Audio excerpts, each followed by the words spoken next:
Hunting is all about precision, ethics, and using the right tool for the job, but some folks just don't get the memo. Whether it's using too little firepower and risking a wounded animal, or bringing a cannon to a squirrel fight, the wrong caliber can ruin your hunt, your gear, and your reputation. In this video, we're diving into 5 calibers you should never use for hunting, not because they're illegal or rare, but because they're flat out wrong for the job. Some are underpowered, some are overkill, and some? Just plain stupid. If you care about clean kills, respecting the game, and not looking like a complete amateur in the woods, this list is for you. So grab your gear and get ready, because if you're using any of these calibers in the field, it might be time to rethink your setup. Number 5. .30-30 Winchester, the iconic yet outdated workhorse. The .30-30 Winchester is one of those calibers that has become synonymous with hunting in America. Introduced in 1895, it was the first cartridge designed specifically for smokeless powder in a lever-action rifle, and for decades, it was the go-to round for deer hunters across the US. It's got a relatively mild recoil, is easy to shoot, and has been trusted in everything from family heirlooms to modern rifles. That said, the .30-30 is far from the ideal choice for today's hunters, especially those pursuing bigger game or pushing for long-range shots. While it's more than adequate for close-range deer hunting, its ballistic limitations start to show as the distance stretches. The bullet doesn't carry as much energy at longer ranges, and its trajectory is more curved than newer, flatter shooting cartridges. With modern calibers like the .243 Winchester, 6.5 Creedmoor, and .308 Winchester offering superior performance, the .30-30 starts to look outdated. It's not that the .30-30 is bad, far from it. It's just that there are far better options out there for most hunting needs. For those hunting in dense forests or short-range situations, it's still a solid choice. But for anyone looking to get the most out of their hunting rifle, it's time to consider an upgrade. Number 4. .300 Win Mag, the overhyped long-range beast. The .300 Winchester Magnum is one of those calibers that gets a lot of love in the world of long-range shooting and big-game hunting. Introduced in 1963, it's renowned for its impressive power, flat trajectory, and the ability to deliver serious punch at extreme distances. It's a popular choice among hunters after large game like elk and moose, as well as military and tactical shooters who demand high performance. However, there's a big downside that many shooters ignore: the .300 Win Mag isn't for everyone. Its recoil is stout, which can be uncomfortable for new or recoil-sensitive shooters. It's a heavy-hitting round, but it can be overkill for smaller game, leaving unnecessary damage. Plus, it's expensive to shoot. Ammo costs are steep, and the rifle setups designed for it are often on the pricey side too. While it's hard to argue with the .300 Win Mag's raw power and long-range capabilities, for most hunters and shooters, there are better alternatives.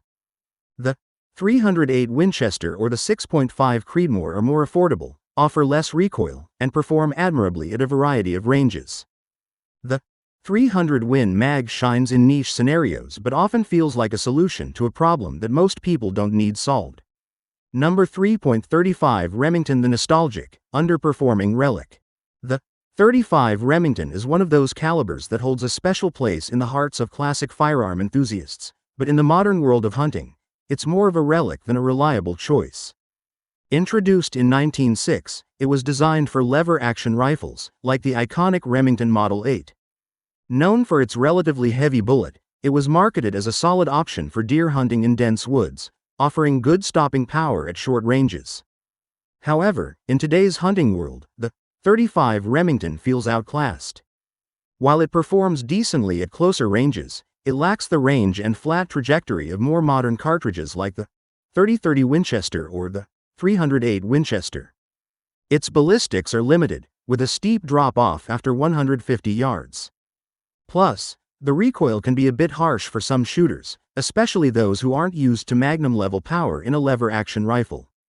Ammo is getting harder to find, and with more efficient, versatile options on the market, there's little reason to choose the .35 Remington for most hunters. If you're into vintage firearms or hunting in thick woods where long-range shots aren't necessary, it has its charm. But for anyone who wants more performance, it's time to move on to something more capable. Number 2. .17 HMR Fun to shoot, useless in the field.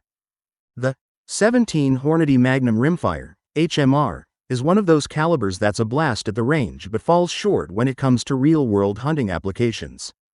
Introduced in 2002, it quickly became popular for its incredibly flat trajectory, high velocity, and the sheer fun factor it offers for small game plinking.